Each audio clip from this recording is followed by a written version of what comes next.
As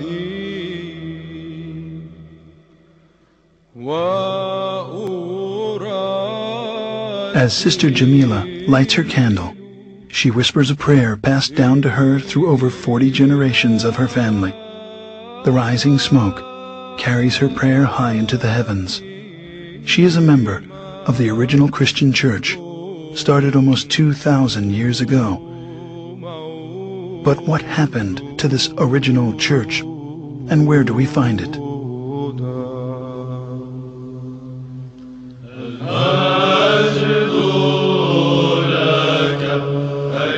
At that time, those believers in Jesus Christ joined together with the apostles, establishing the first organized church community in the city of Antioch. It is there in Antioch that they were first called Christians, as stated in Acts 11:25.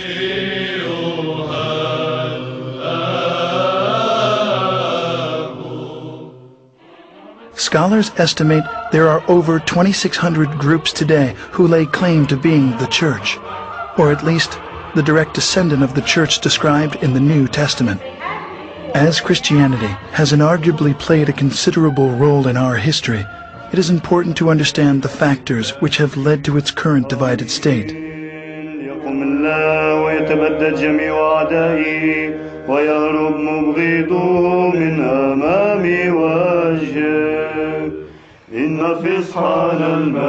With the birth of the Church of Jesus Christ at Pentecost, the apostles made many missionary journeys.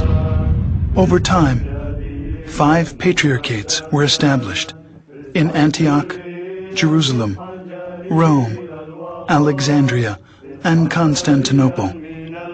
The apostle Peter was the first bishop of Antioch.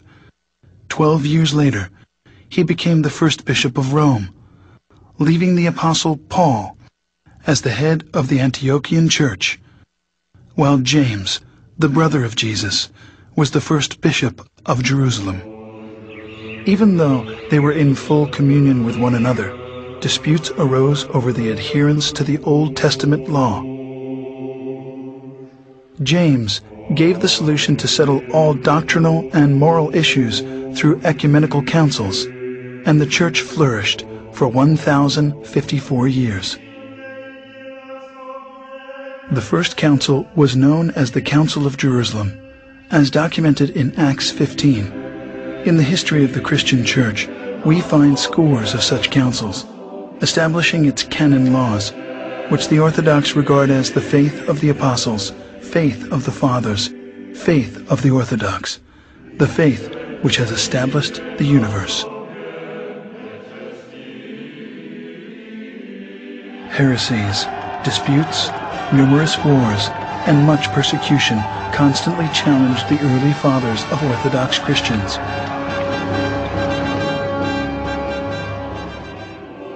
But because the church was unified, it continued to survive.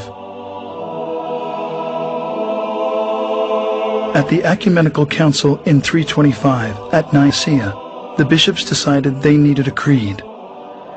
After much prayer and some 90 years, what's known today as the Nicene Creed was finally written.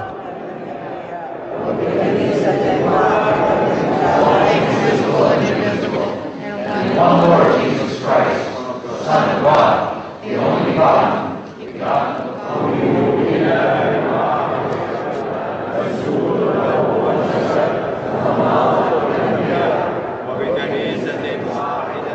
Between the years 325 and 787, 7 meetings were held to establish the laws of the Church.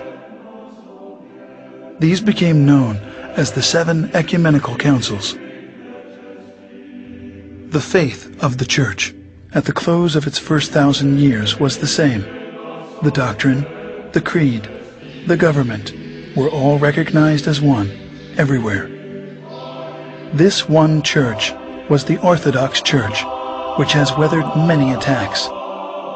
This cohesion, however, was soon to end.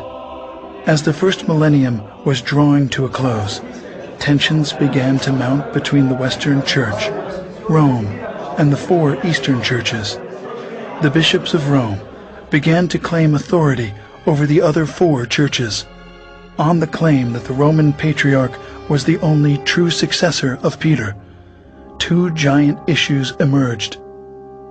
First, Rome's declaration of the Pope's supremacy, and second, that the wording of the 700-year-old creed be changed.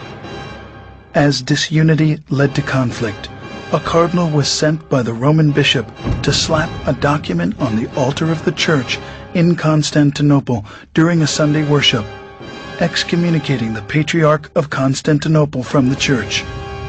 The final consequences of these tragic events was a massive split. The Great Schism occurred in the year 1054.